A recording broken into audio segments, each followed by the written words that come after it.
Bu Mariana gimana bisa hilang kontak dulu dengan keluarga waktu di sana? Ada HP yang kecil itu, tapi rusak. Nggak beli HP lagi waktu itu? Nggak beli. Atau mungkin nggak dibolehin sama majikan waktu itu?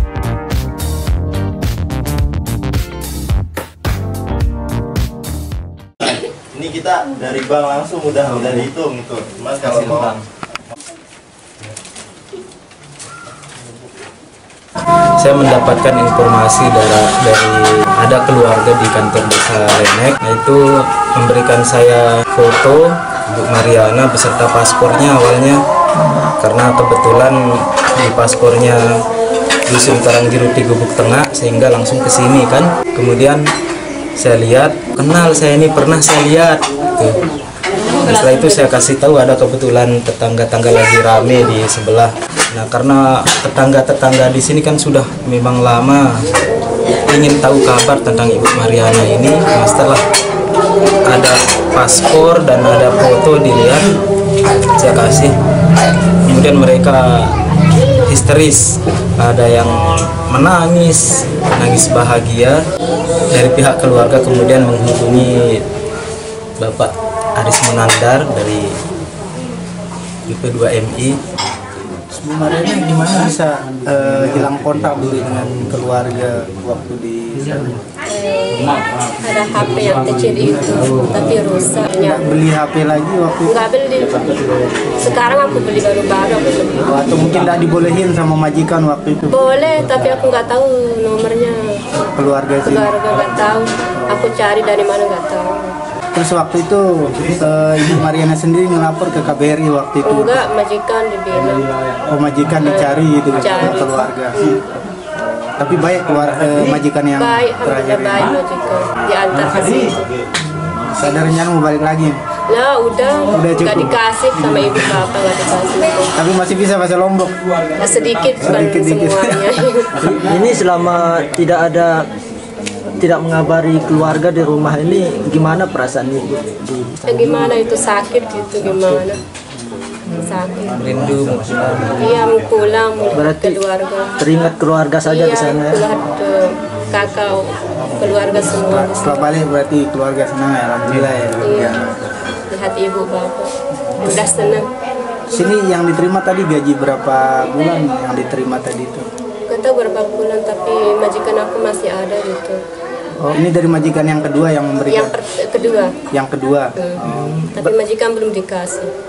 Yang pertama itu? Enggak, yang kedua nah. Yang kedua berarti yang sisanya masih ada? Sisanya masih ada. Kalau Belum dikasih. kalau di majikan pertama itu, kalau boleh tahu seperti apa? Enggak, belum dikasih. Belum dikasih juga? Dari sejak kerja pertama sampai terakhir itu ya? Iya. Nggak salah berapa tahun kerja di majikan pertama? Yang pertama 4 tahun. 4 tahun baru pindah.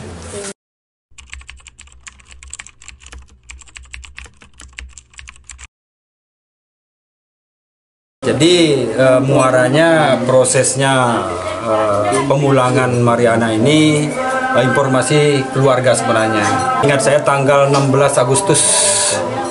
Nah, semenjak itu kita berkomunikasi dengan KBRI di Suriah atas nama Pak Halik. Berkomunikasi, tapi untuk memastikan keberadaan, kebenaran, keabsahan keluarganya, kita diminta mendatangkan keluarganya. Nah, alhamdulillah ketemu waktu itu pada tanggal 21 hari Senin. Hari Senin tanggal 21 Agustus kita pertemukan langsung dengan video call. PC dengan Mariana, dengan Agus saudaranya, dengan ibu. Nah, alhamdulillah dia bisa ketemu, nyambung. Nah, sementara itu pihak KBRI Damaskus ini meminta untuk dokumen-dokumen yang ada waktu itu. Nah, itu kita kirim ke pihak KBRI Damaskus. Kurun waktu 5 hari semenjak itu ada informasi lagi, datanglah keluarga. Waktu itu memang sudah mulai berjalan proses. Kita diberikan lampu hijau, tidak memastikan, tapi dia ada rambu bahwa kalau proses dokumen ini selesai, akhir Agustus bisa kita pulangkan. Kalau dokumen tidak kurang dan lain halnya, bisa dia bulan depan. Alhamdulillah, semua dokumen dan segala macamnya setuntas. Selang beberapa hari setelah itu, tanggal 31 berjalan dari Suriah, tanggal 2 sampailah dia pada hari Sabtu di sini. Nah, sampainya di sini saya komunikasi langsung dengan Pak Bet. Karena waktu itu ada surat Pak Bet itu siapa? KBRI di Damaskus, Suriah. Pak Olik sebenarnya. Nah, itu saya konfirmasi lagi surat yang dibawa oleh Mariana yang dibekali dari KBRI Damaskus. Saya memastikan uang yang 6.800 ini untuk bentuk dolar. Nah, dia mandat ke saya untuk berkomunikasi dengan Kemlu. Di situ kita disuruh lagi membuat dokumennya Mariana. Pertama buatkan dia KTP, buatkan NKK dan rekening. Dan alhamdulillah diselesaikan oleh Pak Kawil waktu itu. Nah, habis itu kita lagi diminta untuk datang ke BP3. Kita bawa Mariana untuk memastikan keberadaannya, kepulangannya. Saya bawa ke Mataram. Nah, perjalanan seperti itu. Nah, komunikasi terakhir lagi bahwa pihak Kemlu akan mentransfer gajinya Mariana ini yang dititip oleh majikan sebanyak 6.800 ini berdalam bentuk rupiah. Tapi dalam perjalanan ini tidak semua bisa ditukar, kan tidak kita saksikan bersama.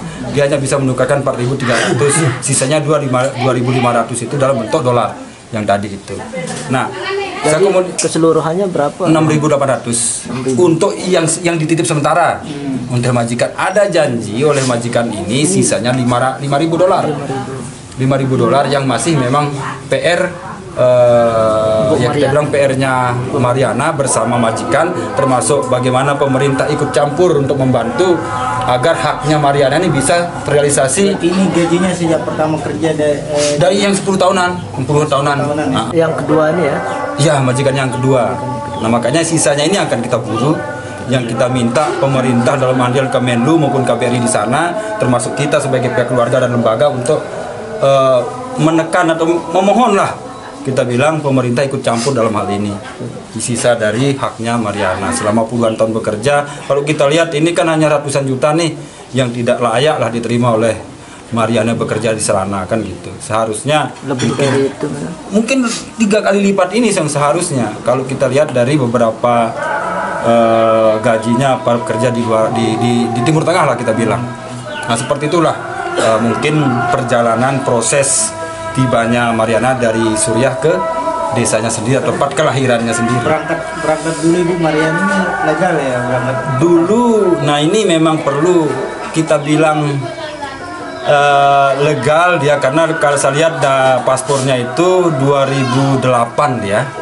2008 di paspor itu, selesainya paspor itu 2013. Selesainya. Jadi benar katanya KBRI di sana 3 kali overstay. Benar katanya pihak KBRI di sana bahwa Mariana overstay katanya kan. Jadinya batas tempo dia di negara orang itu sudah 3 kali dia overstay. Tapi tidak ditindak sama pihak sana. Nah waktu itu, waktu ngomong dengan Pak Halid, sebenarnya keberadaannya Mariana di sana itu ada yang diselesaikan pemerintah. Nah, ini yang kita syukuri. Overstay ini menurut aturannya dia di sana diselesaikanlah, dia ada bentuk uang. Ini sebenarnya mesti tanyakan ke Melu tapi karena apakah itu tidak perlu di-approve atau tidak? Saya takutnya apakah memang majikan yang menyelesaikan atau pemerintah. Ini yang memang perlu saya kerucutkan tadi sebenarnya, cuman persoalan hukum berarti ya? Sempat memang waktu itu saya ngomong dengan Pak Alik, kalau kita menuntut gaji yang lama perlu proses katanya, perlu BAP, dan Mariana akan ditahan. Artinya tahan dalam artian tidak bisa pulang. Dia harus jadi saksi di sana gitu. Tapi pihak keluarga menginginkan pulangkan saja. Itu. Jadi kesepakatan kita pulangkan saja katanya. Ya sudah, soal yang lain nanti kita urus belakangan. Komunikasi dengan KBRI. Itu. Berarti sejak 2008 ya? 2009 dia. 2009 masuk di Suriah. Cuman paspornya 2008.